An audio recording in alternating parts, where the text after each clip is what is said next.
masterclass. We're talking convertibles. We're talking about convertible tops. When you talk classic cars, it's an experience, it's a feel, it's a joy, it's a journey. But today we're going to talk about taking a fuller look at the picture. When you start talking about restoring your top, it's not simply the outside material that you see. There's an inner lining, there's the outer top, and then there's the hardware structure itself. What about the frame? Maybe it's cocked, maybe it has issues. And then what about sealing the things up? But not only that, what about the mechanical components that make the top go up and make the top come down? Well, not only that, what about something as simple as the button that you push that makes the top come up, you push it again and the top goes back down? What about that? And so we're going to look at the fullness of restoration. We're going to talk about the convertible top and all the things you want to consider when you take your car to a restoration shop. Let me tell you, it's going to be a lot more involved than what color of top you want on the exterior. Stay tuned as we look at a 1981 Cadillac. You know, back in the days when you had hot rods, the manufacturers sold to individuals who knew how to do the work at home. And so they were selling product to an educated base. And one of the challenges we have now in our modern market is we're providing services to a consumer sometimes who does not understand the process, the steps, and things of that nature. Education goes a long way. There's a responsibility that we have of educating the consumer and what we do and what we offer and what restoration really means. Restoration does not mean to repair something. It does not mean to patch something. It does not mean to simply make something work. The other thing I want you to understand, to restore one phase does not mean the entire system was restored. You know, and so in this case, we were assigned to produce a new top. The top that was on this car was not proper. Now, so here's the old stuff. This is the old window. This is the old window. We put a new window in. So the window you see on there is new stuff. This is trash. This is the old top. Look at that cut in that top.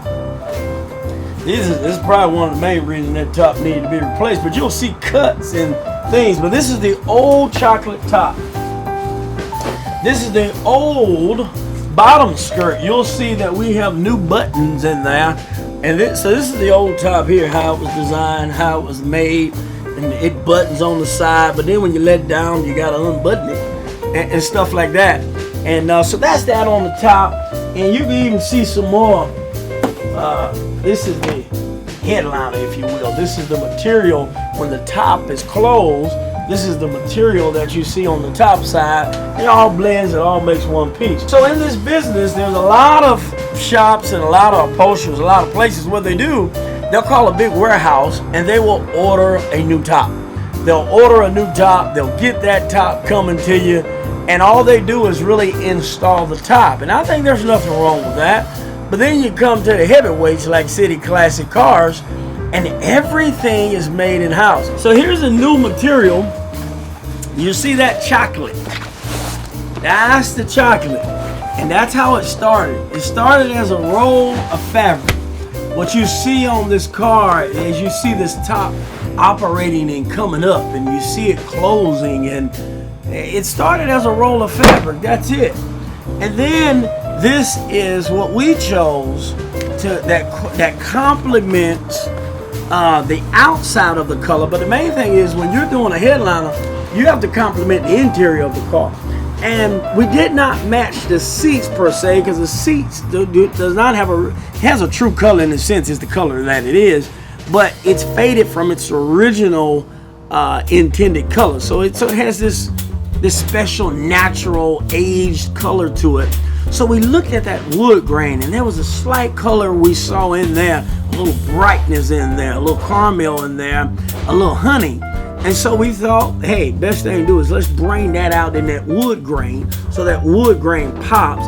It's naturally going to complement the seats, and it's going to complement the top as well.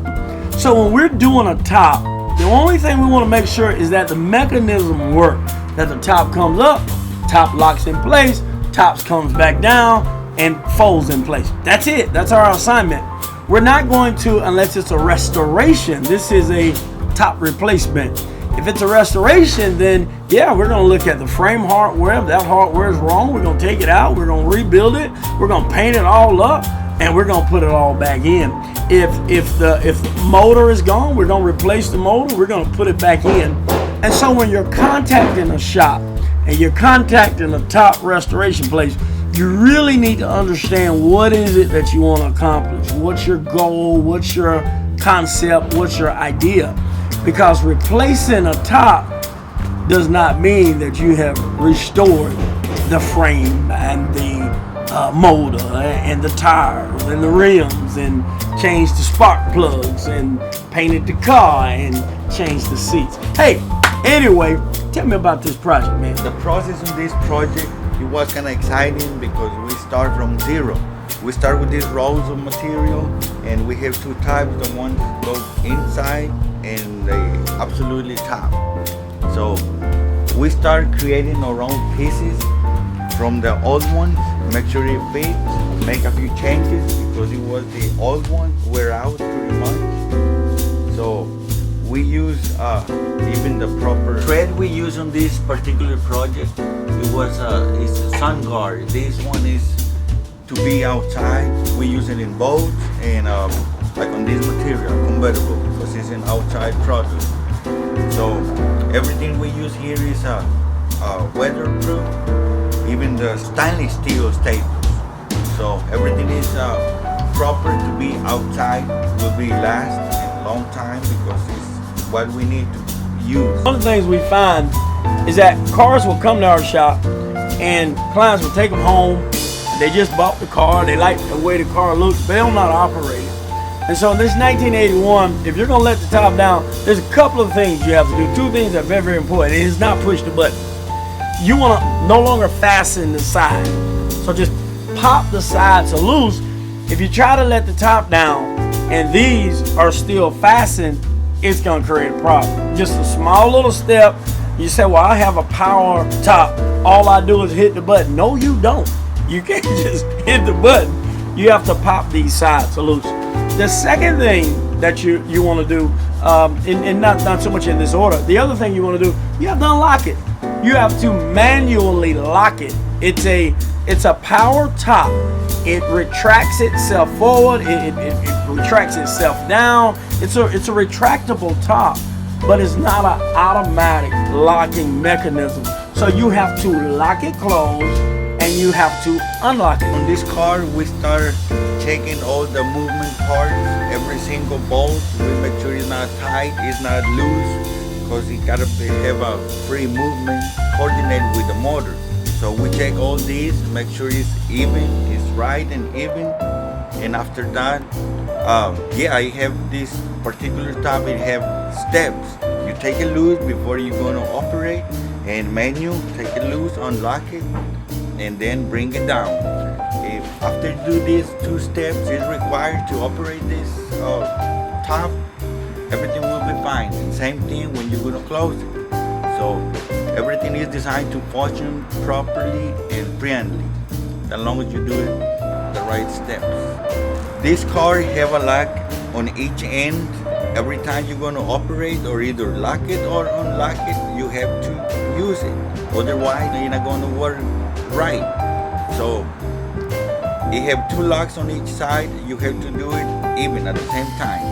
Other than that, it's just not going to work. We can always show you how to operate your car so that you understand to do it. And it's no problem. I go buy a new car and I need to learn how to operate my new vehicle. Well, this is a new vehicle, a classic to many, many individuals, and you have to learn how to operate.